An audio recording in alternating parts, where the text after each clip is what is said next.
I don't do winter well. Mundane, repetitive, stuck, cycling gray, bare cutting into the sky branches, dividing the merged plains. 2 yards over, fences a tree, is busy with small, dead leaves, standing, texturing the view somewhat. I seek the continuity of over and over the same gestures, habits of delusion, like a magician hiding, mindful of thought crows, brassing sound.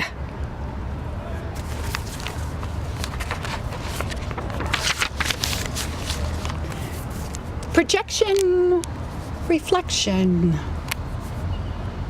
My mother's mirror within my face, she looked, the slant-eyed, envy, green-hazed glance. Because she could not love, I closed myself in rooms and lived between the book world paged, reconstructed lives that were not my own. I chose to live in exile from her bitter land. You don't care! Her voice and I became that thing that she most feared, a witness to her absent heart, the ice queen in her emptiness. The artist friend, camouflaged, fought in a desert war, and coming home continued with her battle plans. This one, she told me of her enemies. The poison plots were set to bring her down. At last, exhausted by the onslaught of her militancy, I turned into what she had cast for me. As he lay dying in a plastic mask, the man I once called husband held my hand. He told me of his loneliness. I drove them all away from me. I want to go and live it once again, this life, because I finally understand. We sat together as he choked for breath. We had fun, didn't we? He said, as I sat smiling beside him at his bed. He found a way to love at last. Our twisting voices travel through the canyon air. But if we listen well,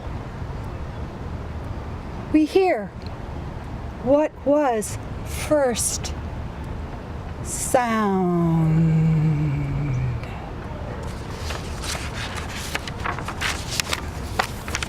T.S. Eliot, you were wrong. The desperation changed to trance.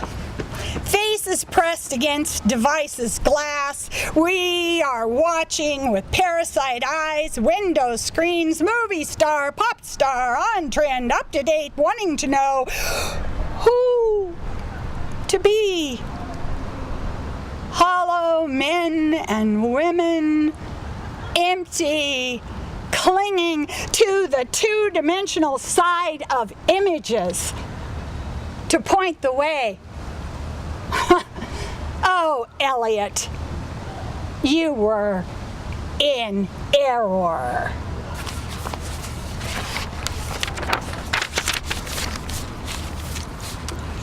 This one is about the experience the Buddhists call hungry ghost, and a lot of us have these dreams about the hungry ghost or craving hearts. Hungry ghost. landscape failure, off the ladder, eternal fall from forms, definitions, fingers cannot hold, the razor pane edge releasing, kaleidoscope, eye staring in and out, questioning beyond words to the flow, nothing, everything entire, the not being, without inevitable shattering upon the hard surfaces of what I like to think I am.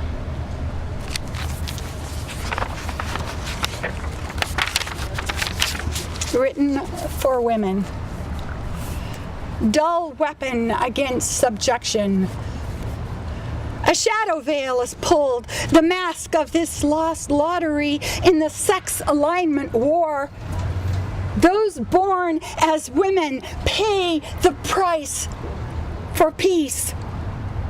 Signing the treaty of a conquered tribe beneath the knife-edged challenges of force. 1 in 3 has had her boundaries breached, beaten, raped, or shackled to her country's laws. The women pay the price for peace.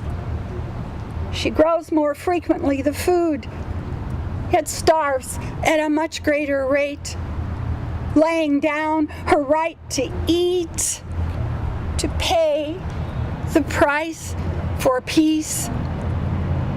2/3 of all those blinded to the word, consigned congenital illiteracy, locked out from education's door, passive in the name of peace.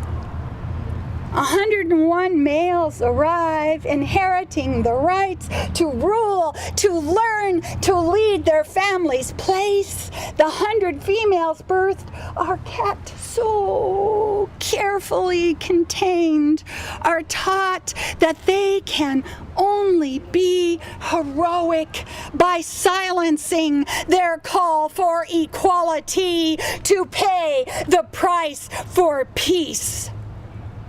Arcane language says feminization of hunger, of body, mind, and soul. The textbook language hides the face of women cast in this dark place to pay the price for peace. This is an ode to coffee for those of us who have to have it. From dust to coffee.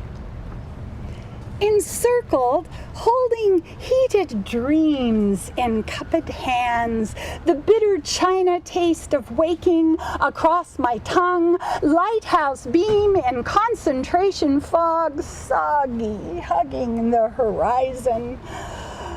I grasp comfort.